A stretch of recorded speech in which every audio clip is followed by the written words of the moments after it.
Przez okno, możemy pikać przez okno, możemy spikać przez okno, wyleci pikać przez okno, zaskryć pikać przez okno, zakrasny pikać przez okno, uraznik spikać przez okno, będziemy pikać. Moi, je m'intéressais beaucoup au répertoire français d'opéra. Et vous avez bien compris que le français, c'est une langue très difficile.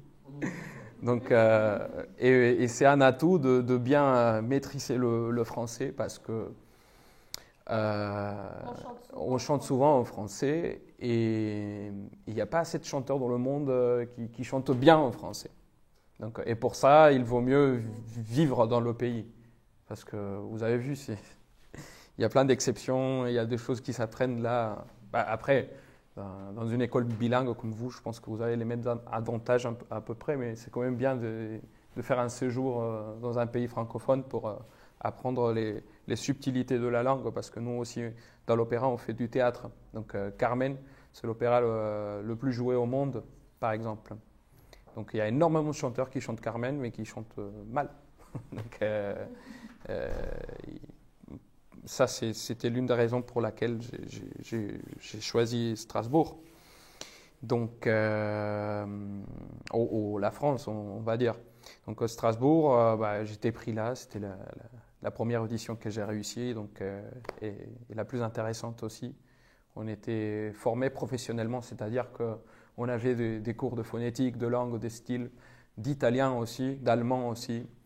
Et en plus, on jouait des rôles dans les maisons de l'Opéra national du Rhin. Ça se passait à Colmar, à Strasbourg et à Mulhouse. Et on était payé pour ça aussi. Donc, c'est assez sympa comme formation.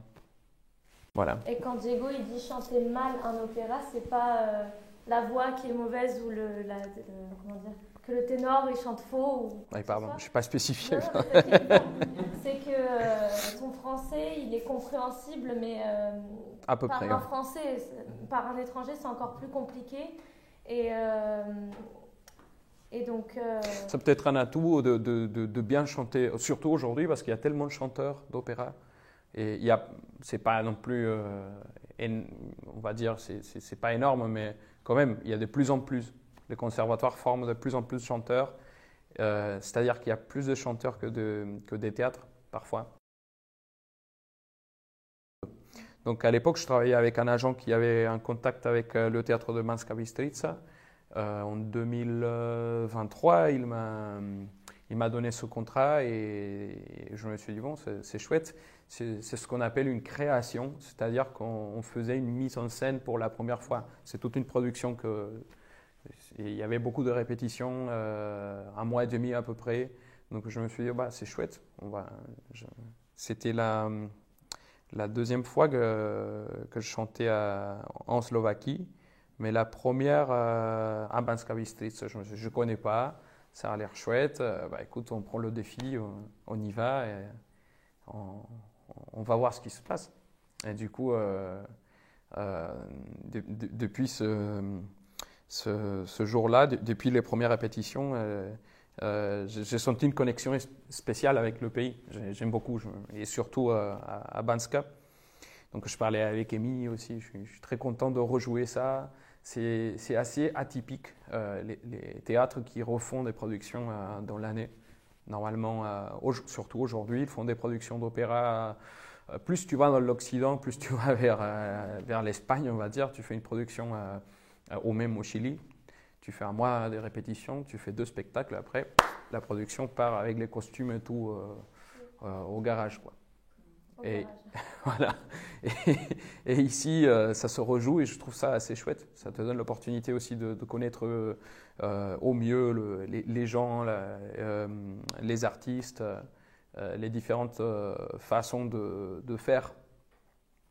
Parce que si bien si tu joues Carmen en Slovaquie ou si tu la joues, je sais pas, au Chili, ça va être forcément différent.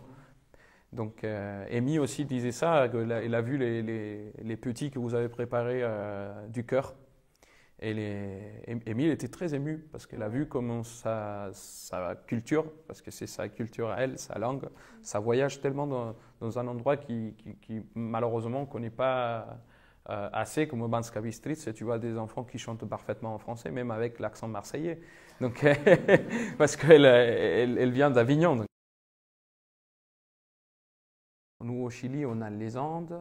Et on a aussi d'autres chaînes de montagne, pas aussi hautes que les Andes, mais quand même jusqu'à 4000 mètres. Comme moi, je suis né sur la côte. Il y a une chaîne qui s'appelle la Cordillère de la Côte, qui arrive jusqu'à 3000 mètres. Et ça chute littéralement dans la mer, dans l'océan Pacifique. Donc forcément, on est un pays de montagne et mer. Amy l'a vu aussi. Il y a une ville très connue, c'est un peu le port de Santiago, s'appelle Valparaíso. Et là, il n'y a que de collines tout le temps. Et voilà. Et on a, quand on passait vers l'Argentine, on a même chanté, parce que c'était avec le chœur lyrique du lycée. Mais on a tenu 1 minute. Des fois, on fait pour rigoler, je sais pas, on fait des versions lyriques des chansons populaires pour rigoler. Ouais, on aime bien transformer tout ce qui n'est pas opéra en opéra. Et ça nous fait rire. Ouais. C'est très très moche, ça Ouais. c'est vrai. Ouais. De faire Joule en opéra, quoi. Ça nous arrive à rigoler.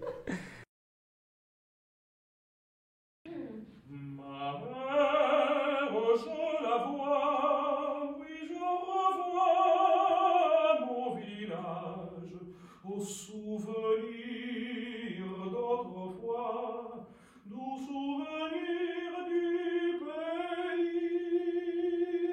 Souvenir du pays, au souvenir chéri.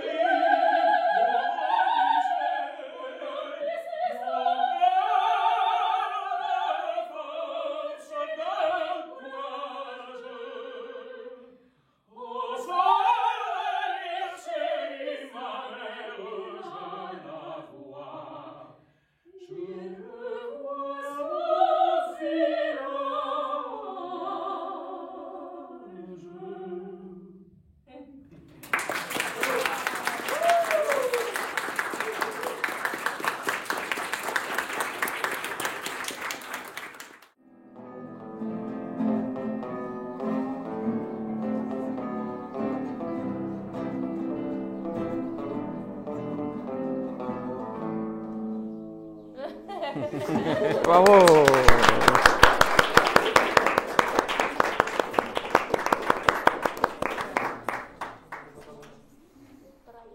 Bravi.